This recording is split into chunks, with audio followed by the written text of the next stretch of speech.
Okay. So I'm Linda Brubaker, and this is Job Search Lunch and Learn.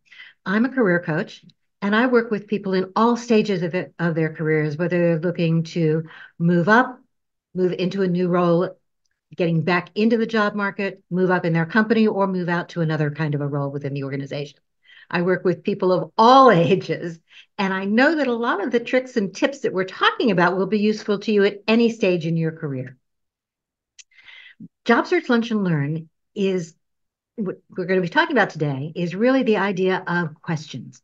Now, you hear a lot of people talk about the questions you're going to get asked, and we talk about those a lot too.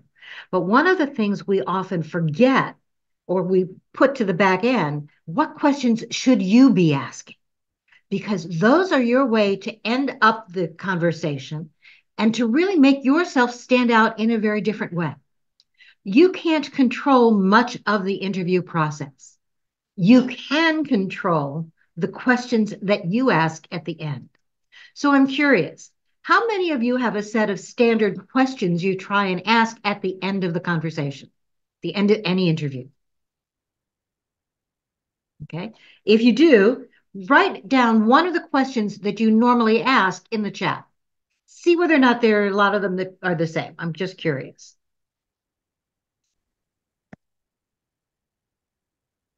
We all know that there are some that we shouldn't ask.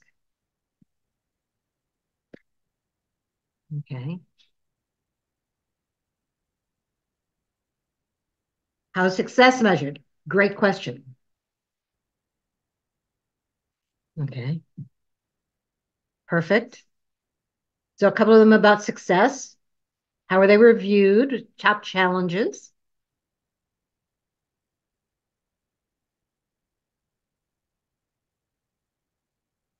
Sorry, I'm reading. Perfect. I think there's some great questions in there. Now, for a lot of those questions, the idea, let's talk about the one about success. You'll notice that there's some questions that you really shouldn't ask, and you know what those are. I really don't want you in those first interviews to ask anything about you specifically in terms of PTO, salary, right? Benefits. Those are much later in the process. And those are things that you want somebody else to be able to talk about. Okay. When they're ready to really make you the offer, when they're ready to sell you on the position, that's when those questions should come up. But for right now, it's really you expressing interest in the position and how you can stand out. So let's talk about some of these. Some of these are really good questions. The idea about considering success. Your goal in these questions at the end is to do a couple of things. Number one, it's to make sure that they understand that you understand what the position is all about.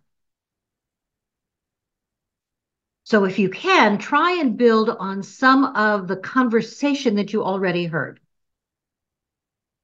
So if they mentioned a project that they're working on, or that this team would be working on, build that into your question to talk more about it. How would you see my position? How would you see me? Right? It's not this person.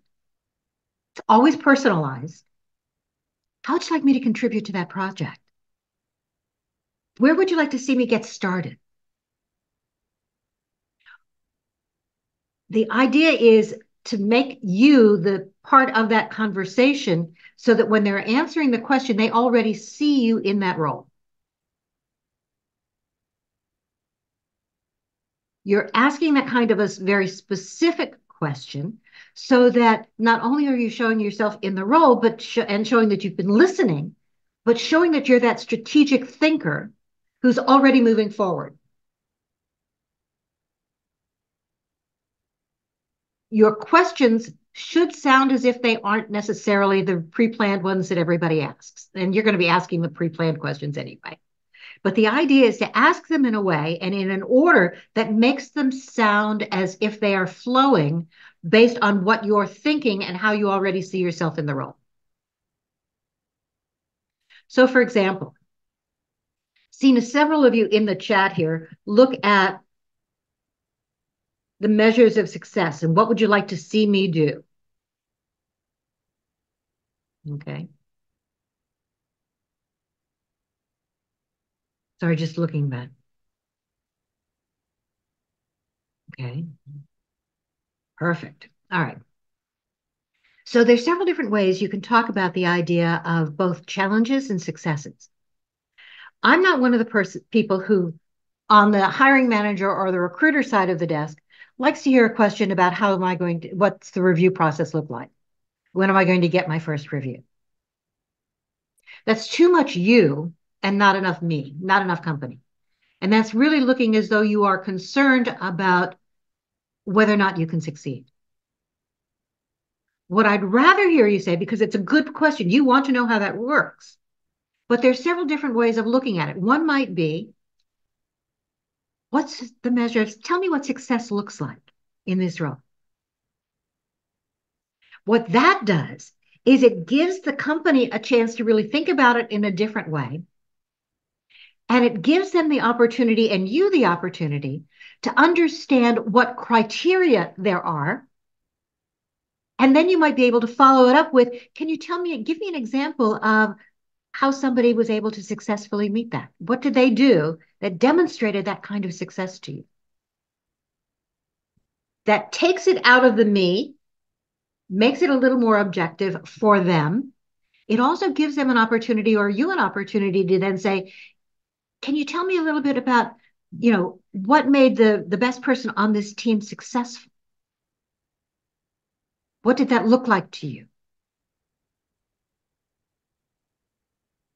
Another way of talking about that success, and I saw several of you mention it in the chat, is what would you like to see me accomplish in the first 30, 60, 90 days? That already, not what do you want to see in this job, me. What do you want to see me accomplish? Anytime you can use the word me in that question, you are automatically putting yourself in their mind very subtly in that role.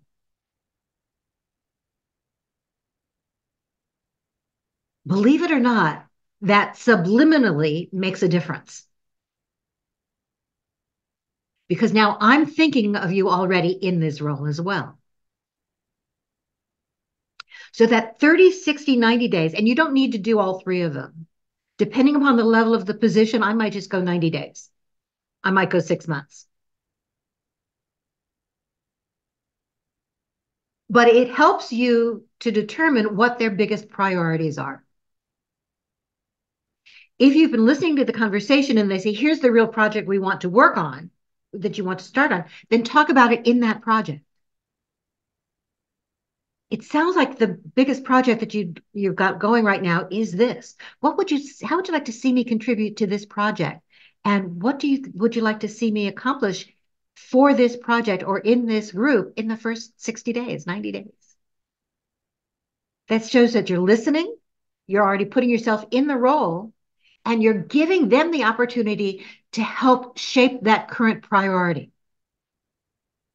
Now, if you're listening to the answers, they're going to tell you several things that you can use, not just for your thank you note, but for future interviews down the line. And that's one of the reasons you ask the questions, so that you can build on those answers. So if they say, here's what we'd like to see you accomplish in the first 90 days, in your thank you, you're going to talk about how you can do something like that. You're not going to say, here's what I can do to do this, but here's one of my strengths and my skills. Here's why I'm excited. If they tell you what they're looking for somebody to accomplish in the first 90 days, then in your next interview, you know that that's something and an example that you want to be able to bring up. How you've done something like this and how you see it moving forward. The whole idea of these questions, it's twofold. One is to demonstrate your interest in the role. You never, ever, ever say that you have no questions, they've answered them all, right? But also to be able to build on that information as you move forward.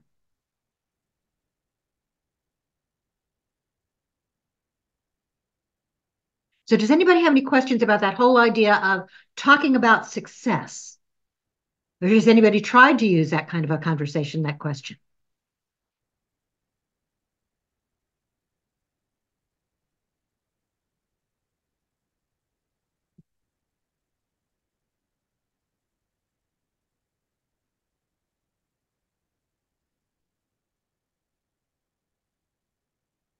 So I've used the question myself.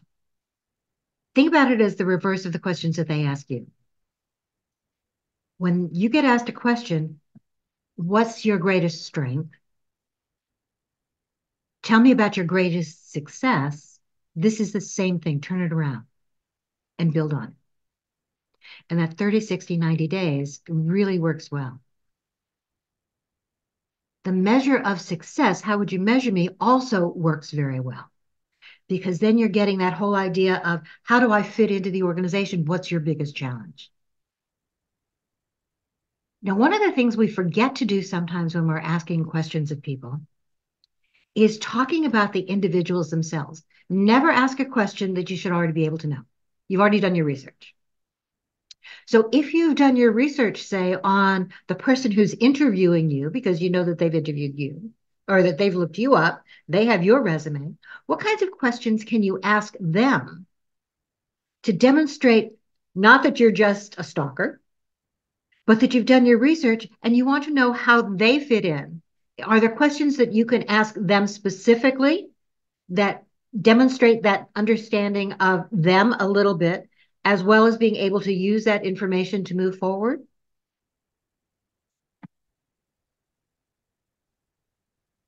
So what are you looking for when you look into at a profile for somebody who that you're going to be interviewing with?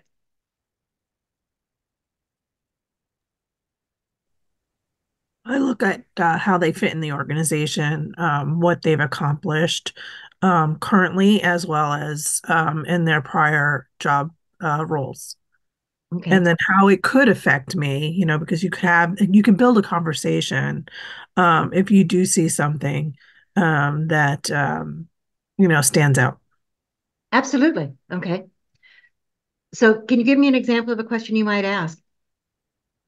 A lot of times for my role specifically, I work with a lot of product managers, and I'm also, usually interviewing the product manager or the director of, VP of.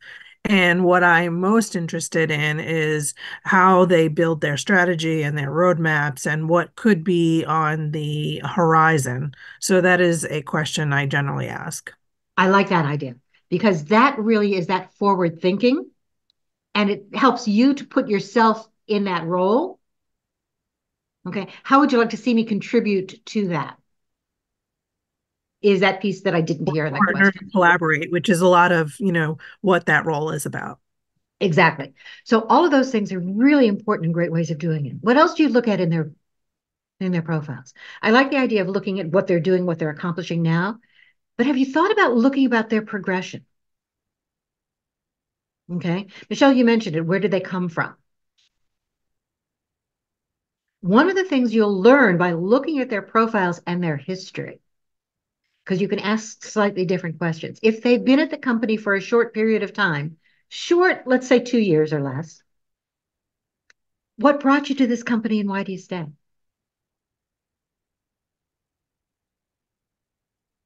What do you like most about being here? That tells you a little bit about company culture, about the ways people work. You can ask that same question, not the what brought you here, but the why do you stay? What's your question for somebody who's been there for longer than 2 years? For somebody who is outside of HR, unless yours is an HR role. One of my favorite questions is to be able to find out a little bit about their challenges and the way that they see the challenges and goals for the position, right? So start it on the broad level. What keeps you up at night? And you'll get a wide variety of answers. What are the biggest challenges you think this department is facing? How can I help? Sometimes you'll actually ask that, how can I help later? Sometimes you're going to use that to build into future conversations. Sometimes you're going to use it in your thank you. Sometimes you may be able to respond after the question and they give you the answer. Oh, that's really interesting because here's one of my strengths. One of the things that I've been able to do really well is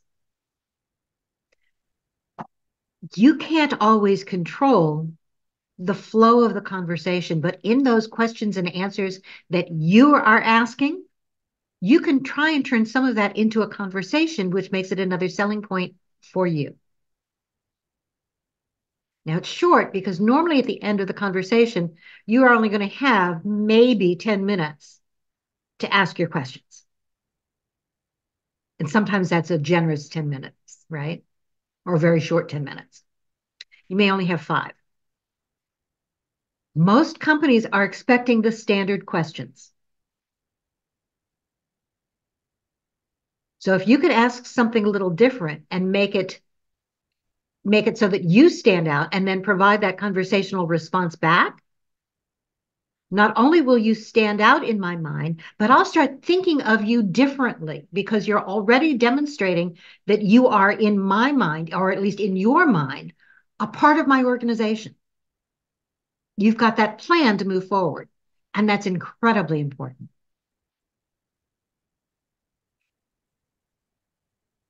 So if you think about some of that, that really works. Okay. So if I'm looking over here, can't see who wrote that. So Frank, you've got the 4 C's model. You want to talk about that, Frank? Sure. Basically, I found this somewhere, in my endless searches for that one thing I need, that one thing, right? But basically, questioning is kind of categorized in 4 different areas. Connect. First thing is to connect with the person that you're meeting with. And then the culture. Is this a company I can respect? What type of work environment is this? Uh, the challenges is what kind of we've been talking about is what is it that I'm going to be coming in and fixing or helping you fix or assisting in the fix or leading or what have you. And then at the end is the close, which is there anything I am missing that I've not described that would make me a good candidate for this role? Something along that line. And then what's the next steps? Okay. So the 4 C's. And those are really good. Now, Yeah, I I only liked it. I'm sorry for the author. I apologize out there in the internet somewhere that wrote this because I didn't. That's okay. So there are a couple of those that I would rephrase. Okay. I'm looking at the one that says, how will I measure my performance to know that I'm having a positive impact on the challenge? Again, that's that idea of that's too much me, as opposed to what's the measure of success. If it's too easy for them to talk about their performance appraisal process by answering the question the way you wrote it. And I don't want to know their process. I want to know what the outcome is. And that tells me a whole lot more than knowing that your performance is going to be reviewed once a year. So how will I measure my performance? What's the measure of success so that I can guarantee that I'm going to have that positive impact? How do you demonstrate? How do you measure having that positive impact? What would you be looking for as a successful outcome for this project or this result or this whatever? Is trying to make that a little stronger that way. It goes back with that whole idea of what are those 3 things you'd like to see me accomplish?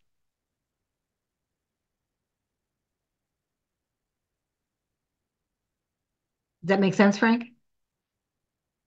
Yeah, I'm trying to edit my document here as you talk. Sorry. That's okay. One of the questions that I see that several of you are asking is that whole idea of how do I fit it in the process? Okay, Sue, yes, I'm sorry. Didn't see your hand. It maybe will dovetail with where you're going. And Frank, I used to I was surprised to hear the big shift in one of your questions at the end. You say something like, have you seen anything that, like I'm a misfit for this? You said it a lot more elegantly. In the last 2 years, probably a year, I've been hearing people say, don't focus on it that direction. Focus away from you to rather, I'm curious about what skills and experience you're looking for this position to have and grow forward so that you remove it from yourself and casting doubts on yourself. Just wanted to clarify that because that question you raised when I first came online in the pandemic and all these American US folks were getting online as well. They were saying, oh, say this, say this. And that was one of the questions they always said. And I thought, oh, it makes sense. And then I heard people smarter than me say, yeah, but you're casting doubt in their mind. So you want to leave strong and ask related to the position. So it's the same thing you were saying, just reframe it away from you and make it about the position. Thanks, Linda. Absolutely. In fact, that's one of the things that I was going to get to, Sue, is the idea of I really don't like the question of why would you not move me forward? What am I missing? To be honest with you, I would never, on this side of the desk, I would never give you an honest answer. In fact, I'm not sure that I would answer that anyway. What you really want to say is, what have I not told you that would give you some additional information? What have we not discussed yet? What additional information can I provide? Okay. Yeah. To be able to show you how, not only how excited I am, but how I fit doing X, Y, and Z. Yes, Al. Yeah, I'm reminded of an interview I was in where I could see that they were trying to ask me something without asking me directly, right? So they were asking me things like, "Oh, would you be comfortable talking to students?" And I was like, and I could think in my head, I was thinking, I've done this my whole career. Are they asking, would you be willing to do the day-to-day work? Right. But they never directly ask that. And so sometimes you have to kind of read into what they're trying to ask you in some of these questions, and you're trying to make sure that you answer it in the way that, like you're saying, how does this help them, right? So if they're thinking Al's not going to be wanting to do the work that we think he does, I need to kind of read into that and say, well, here's what I can do to help you. So right, exactly. And that's exactly right. Part of it is the same way that you're trying to figure out what they're asking, they're trying to figure out what you're asking. And you're trying to figure out how best not only to present yourself in the way that you answer questions, but also in the way that you ask the questions. And then you have to make use of it. But you're right, Al. That question, would you be willing to talk? Are you interested in talking to students, right? That one is almost a no-brainer. They're saying, are you willing to do the nits and grits and the day-to-day stuff? Are you a behind-the-scenes kind of guy? Okay. So the idea is that you reframe that, Frank. What skills or experience would make a perfect candidate for this role? As long as you're not using the word me in there, that's a better way of phrasing it, Frank. Okay. But I would really talk about, and I like Sue's way for reframing of it in terms of that future orientation. You're talking about key growth areas for the position that they'll need to have. But talk about it in terms of if you were to describe, the skills that you're really looking for in order to make sure that this person can meet the challenges that you've raised and help you meet your goals, what specific things what specific things might you be looking for? What things that, right? You have to be careful even with that because some companies aren't going to answer it because they're still too concerned that that they're giving away the store. Okay. And that if they tell you that, you're going to just try and focus in on that rather than you. And I've had some hiring managers tell me that they don't want to provide the information up front because they don't want you just talking to what they said. But the idea of tell me about the person in the role now. Okay. Or doing something similar. What makes them such a great person? What qualities and skills do they bring to the role? How can I complement them? Are you looking for more of the same? Is what you're looking for, right? You're not going to ask that specifically, but you want to know not only what makes somebody successful, but what specific skills somebody has, so that when you're talking moving forward, you can not only talk about what you bring, but how you complement what's already there. Most companies don't want a group where everybody has exactly the same skills. They need some difference there so that they complement one another, because otherwise all you have is a group of yes men or women, right? You need different points of view, and not only that, you need different skill sets to complement each other. So I've got a core set as a hiring manager. I've got a core set of things I'm looking for. But I'm looking for a couple of those other things to go along with it as well. And those other things may not necessarily be listed in the job posting. Some of that is the way the team works together. So one of the other questions that you can ask is, tell me more about the team. What do you see as the strengths of your current team?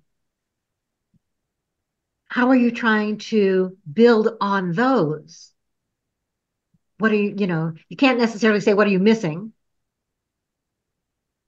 But how would you like that team to continue to function? And where would you like to see that team grow? How would you like to see that team grow that I'll be working with? That tells about company culture, tells you about the skill set, it tells about the way people work together. What I also like about some of these questions is that it's going to make the hiring manager or the recruiting manager think a little bit. It's not the standard question. So you're more likely to get a real answer by phrasing it a little differently.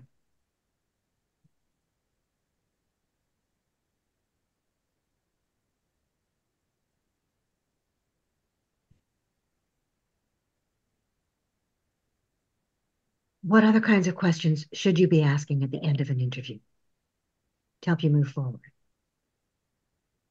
I put one in there. I always ask at the end, how do you feel today about my candidacy for this role? Because it allows it's an open-ended question. It allows them to respond, and it gives them an out. Like, how do you feel today? They could interview someone else tomorrow and feel differently about me, but I like to have the open-ended question, and then I can address anything if they bring something up. And it has worked that way. um I usually get it's like a pulse point. I usually get a pulse point for how the interview is going. And people tend to answer honestly to me. So Well, that's it's good. I'm glad you're getting yeah. an honest answer. I will tell you that I probably wouldn't give you an honest Yeah. answer. Okay. Part of that is, especially depending upon how large the company is, what their legal department is going to tell them they can say and what they can't. Yeah. Okay. Instead of saying, my view is that instead of saying, how do you feel about me as a candidate at this point? Okay. How do I compare? I like the idea of, what else can I tell you? Okay. What haven't we talked about yet? Is there some additional information in an area that you would like me to provide? And you Yeah. always preface that with the idea of, I'm really excited about this role. You say that over and over again. But I'm really excited about this role. What else can I tell you? What have we not talked about? Are there any areas that you would like additional clarification on? And clarification is better than saying, what did I miss? What am I not, right? What did Yeah, you? no, I think that's great. That's awesome. So lots of different ways of trying to get at the same point, but I'm finding more and more hiring managers, and especially HR managers as well, who aren't going to tell you anything. We're still talking to a lot of people. Of course, you're in the mix right now. Right? I'm not going to say anything. By the way, that idea of you want to move forward, and I know I'm jumping ahead to the very last question. Okay. Often at the end of an interview, the very last question many of us ask is, tell me what your time frame is. Or am I going to be moving forward? Most people aren't going to answer the moving forward, but the time frame, if you ask that, they will probably tell you. But what I like better, because time frame, unfortunately,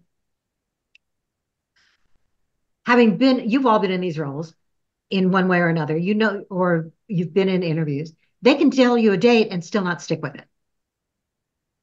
So instead of finding that actual time frame, okay, how soon would you like to finish this process? If you are actively interviewing with other companies, that's a valid question to ask in that way. Because you say, I'm actively interviewing and you're my first choice. Can you tell me a little bit about what your time frame might be in order to hire for this position? But otherwise, instead of asking, what's the time frame, tell me a little bit about the hiring process. What are the next steps? Because I'm really excited and I'm really looking forward to moving to the next steps. That's talking about the process without really specifically asking for a time frame that unfortunately we know they're not going to stick to. Any of you tried asking those questions at the end? We usually ask, when am I going to hear from you again? Don't do that.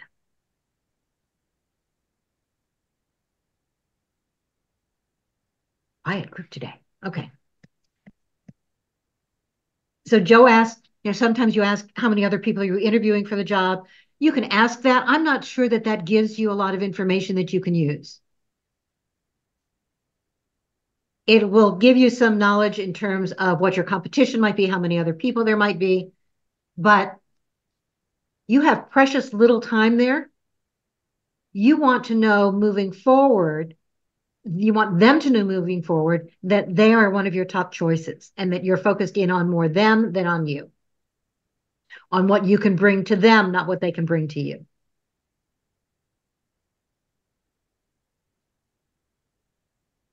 Okay. Other questions so that we can thank you, by the way, Tracy, I appreciate that. That's one of the reasons we're doing that ChatGPT or the AI for this meeting, because it's going to tell us, unfortunately or fortunately, everything that we've said. And I will put the chat in the private group when we're done. By the way, I did put the link to the private group in the chat. I will do that again near the end. Okay. What other questions have you thought about asking or not thought about asking? And let's talk about some of those as well, see whether we can rephrase some of them. Okay, so Joe asked the question, where do you see yourself in 5 years? But that's a question that you're going to answer, not a question to ask them. So we can talk about that at another time. But you might be able to phrase that in a different way as one of the questions you ask them. Turn it around on them. What do you see as the biggest challenges for this department or this company in the next 5 years? Okay. You don't want to ask questions like, how do you see the market changing, because you've done your research. But if you've seen something recently about something going on in the marketplace, bring that in. How do you see that affecting here? And the direction that this company, this division is going to go. Never ask a question you should be able to answer on your own because you've done the research. Build on some of those as part of your questions, because that demonstrates that you've gone above and beyond, which again demonstrates your interest and allows you to move forward in some of those areas.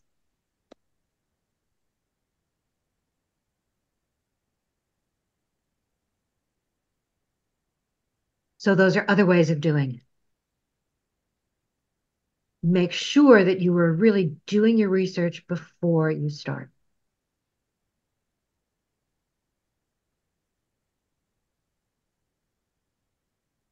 So if that's said, are there additional questions that you can ask that will demonstrate some of that interest and some of those goals?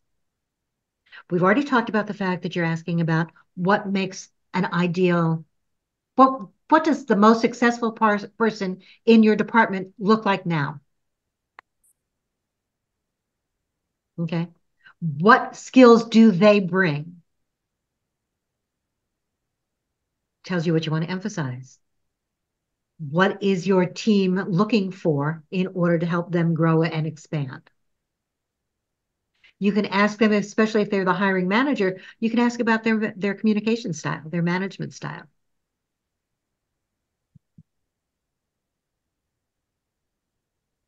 Company culture is something that's going to be very important to you because you want to choose your next forever job, not just a job, if you can. And part of deciding whether or not this is the right fit for you is learning more about how that organization works, how it feels.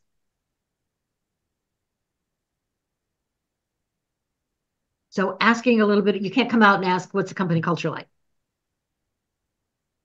It's great. I've heard some people ask questions in interviews recently. So tell me, how often do you all get together and do something fun outside of work? Don't do that. Okay.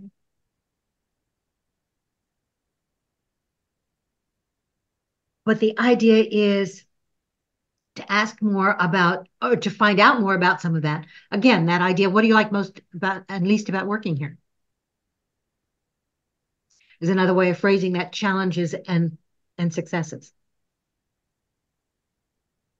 They're two different things, and you're absolutely right, Frank. One is the work, one is the atmosphere.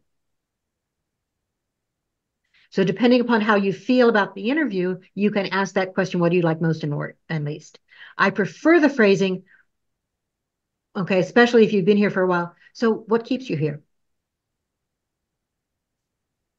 What is it about the organization itself, the team, the group?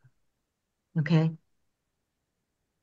You're a very talented person. I'm sure that you may have had those other opportunities or at least thought about it. So I'm curious, what is it about this particular organization, this team, this group that keeps you here and motivated and growing? It's going to catch them off guard if you ask it in that way. And so you'll probably get an honest answer. You may get gee, I hadn't thought about that before.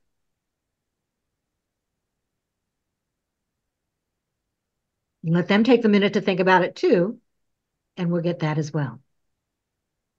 Okay. The idea of what was the biggest surprise when you started at the company, that's a great question, but only if somebody's relatively new. You can ask that in the first year that somebody's been there, but I wouldn't ask that beyond that. Beyond that, I might say, what are the biggest challenges you faced? And what are the biggest successes you've had?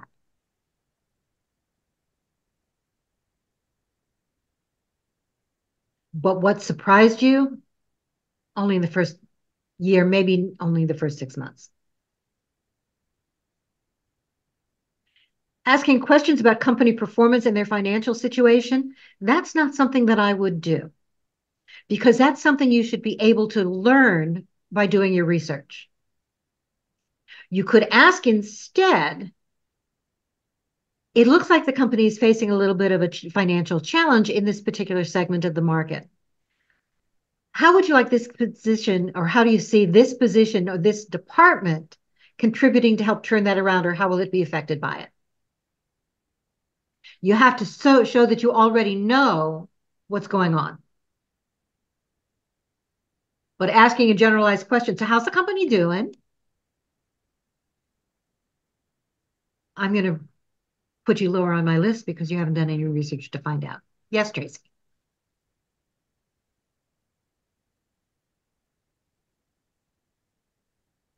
Tracy, The only reason, the reason I asked that is that my focus is more mid-sized to startup to smaller size companies. And so getting financial information is not a very simple task. And a company I was at 2 weeks later basically closed down almost. So right after I started, and got rid of their entire marketing department. So I always get challenged with, how do you really find out what their financial status is? You can certainly look up if they've had a raise in the last year or so. But other than that, you really don't have that kind of open access unless they're a larger size public company and they have to announce their results. So, and I know that, of course, people are reticent to, it's a hard question to ask because they can only give so much information. And it's also a question that they don't really want to answer. So, Correct. Is there something to try to figure that out? I guess is why I was asking. Oh, got it. Thank you for the clarification. Of And you're course. right. It's incredibly difficult to find out some of that information, but it's also very awkward to ask because you're right. You're not going to get really good information, or they're going to say you should already have known.